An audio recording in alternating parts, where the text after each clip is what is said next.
Sot në 27 vjetorin e masakrës së Krushës, kujtesa për qindra civil të masakruar është dhimbje që vazhdon të jetoj me ne çdo ditë.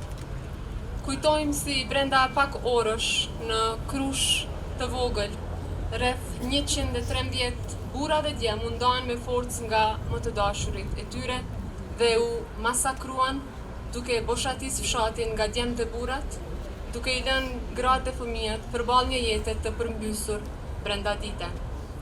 Kujtojmë si për 3 ditë radhazi në Krush të madhe u morën jetët e 155 civilëve shqiptar, mes tyre fëmijë dhe gra, përfshirë edhe një grua shtatzën. Ajo që ndodhi këtu nuk është vetëm një kapitull i historisë sonë. Është një heshtje që vazhdon të rëndojë mbi çdo shtëpi që humbi baban, nënën, fëmijët. Është mungesa që ndihet në kryezat familjare, në emrat që thirren dhe nuk përgjigjen më. Duhet thënë që mizoria nuk përfundoi me masakrimin. Qindra shtëpi u rafshuan bashkë me objektet besimit drejt trashëgimisë kulturore në një përpjekje për të zhdukur çdo gjurmë të jetës dhe identitetit. Tentativa për t'i zhdukur gjurmët, për t'i djegur trupat, për t'i fshirë provat, ishte përpjekje për të zhdukur edhe kujtesën. Ky krim ishte pjesë e operacionit të strukturuar shtetëror serb, i njohur brenda pra si Ministria e Punëve Brendshme serbe, me formulën cinike pa trupa s'ka krim. Pra, kjo ishte edhe doktrina e veprimit të shtetit serb, që synonte jo vetëm zhdukjen e njerëzve, por edhe të provave edhe të kujtesës. Por kujtesa jonë nuk do të zhduket. Ajo jeton në rrëfimet e grave të Krushës, në rrëfimet e grave të forta të Krushës, grave të Kosovës, në pritjen e gjatë për ditur fatin e të dashurve, në plagën e hapur që pret drejtësi.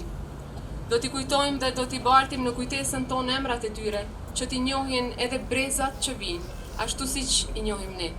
Dhe pikrisht sepse i njohim, kemi përgjegjësinë që ta mbrojmë të vërtetën nga harresa dhe shtrembrimi. Dhe mbi gjithë këtë dhimbje dhe tragjedi, ende rëndon fati i pasbardhur i mbi 60 banorëve të zhdukurve dhunë, për cilët ende nuk ka përgjigje.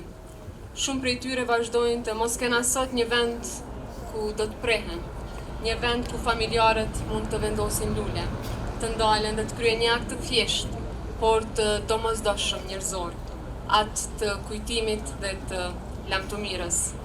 Sot, pas 27 vite shpritje të gjatë dhe dëmshme, është identifikuar Ajvaz Shehu, atë bot 15 vjeç, i cili dhunshëm dhe padrejtisht u nda nga më të dashurit e tij.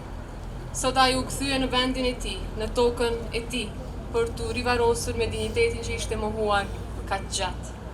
Ajvazi sot gjeti prehje derisa shumë të tjerë ende mungojnë.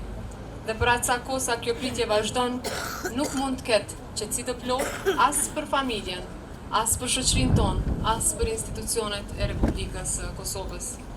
Por Krusha nuk është vetëm vendi dhimbjes, është edhe vendi qëndresës. Gratë e Krushës, familjet që vazhduan jetën mbi rënoja, janë dëshmi se shpresa mund të lindë edhe kur kemi plagë shumë të thella, edhe kur kemi dhimbje shumë të madhe. Ato na mësojnë se dinjiteti nuk dorëzohet dhe se jeta pavarësisht gjithçkaje vazhdon.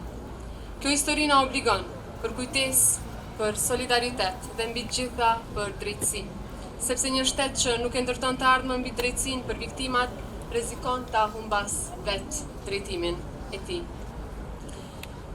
Gjatë kohës së fundit janë ndërmarrë shumë veprime që kanë për qëllim adresimin e krimeve të luftës. Kemi themeluar institutin për krimet e kryera gjatë luftës për hulumtim dhe evidentimin e krimeve të luftës.